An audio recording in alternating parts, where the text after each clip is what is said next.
ننگے سر چلنا نبی علیہ السلام سے کسی روایت میں ثابت نہیں ہے، بلکہ نبی علیہ السلام تو پگڑی کے نیچے ٹوپی رکھتے تھے اور اس کے اوپر پگڑی جو ہے وہ باندھتے تھے، اتنا اہتمام تھا نبی علیہ السلام کے ہاں۔ بلکہ آثار میں تو اس سے بھی آگے مسئلہ ہے۔ امام مالک رحمۃ اللہ علیہ فرماتے ہیں کہ میرے استاد ربیعہ تھے، ربیعہ کی مجلس میں ہم 30 ساتھی ہوتے تھے اور سب کے سب پگڑی کے ساتھ ہوتے تھے، کوئی بھی برہنہ نہیں ہوتا تھا۔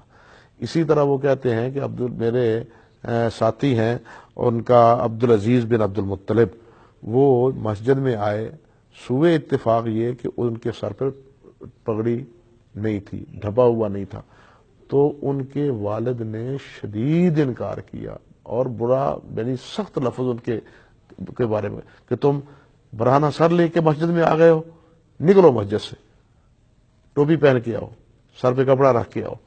یعنی ان کو ڈانٹا انہوں نے، یعنی اور پھر کہا کہ تم مسجد میں بغیر پگڑی کے آ رہے ہو۔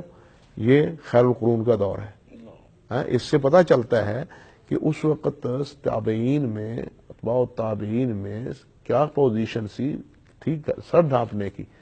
ہمارے ہاں یہ اب ریت بن گئی ہے مغرب کے تناظر میں سر کو ننگا رکھنے کی۔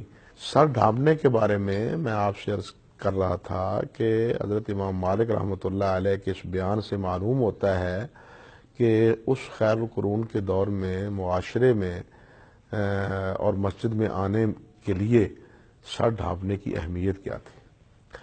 بلکہ اگر ہم تھوڑا سا اپنی اسی بر صغیر کی تاریخ میں جائیں، بلکہ اس سے بھی پہلے میں آپ کو ایک بات کی طرف توجہ دلانا چاہتا ہوں کہ ہمارے جتنے صاحب فتویٰ بزرگ ہیں، میں لفظ صاحب فتویٰ بزرگ بولتا ہوں، جو اساتذہ ہیں، اساتذہ علم ہیں، کبھی آپ نے ان کو ننگا سر دیکھا ہے؟ نہیں، بالکل نہیں۔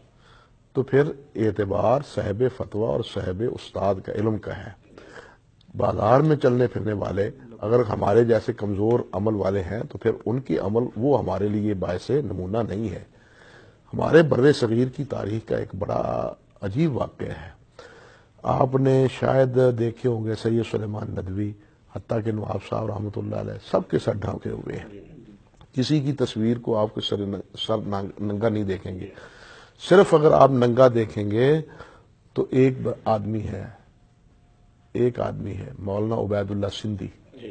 مولانا عبید اللہ سندھی نے احتجاجاً سر سے پگڑی اتار دی تھی کہ انگریز نے ہمارے ملک پہ قبضہ کر کے ہماری پگڑی اتار دی ہے، اب میں یہ پگڑی سر پہ اس وقت باندھوں گا جب انگریز کو یہاں ملک سے نکال لوں گا۔ جی یہ ہمارے یعنی گویا کہ پگڑی ویسے بھی ہمارے ماحول اور معاشرے میں عزت کا باعث سمجھی جاتی ہے۔ لوگ کہتے ہیں یار جس نے پاؤں پہ پگڑی رکھ دی اس کے بعد پیچھے کیا رہ گیا، لیکن افسوس تو یہ ہے کہ ہم نے اپنے ہاتھوں اپنی پگڑی اتار دی ہے۔ المیہ اور ہم یہ کیوں کر رہے ہیں؟ مغرب کی نکالی میں۔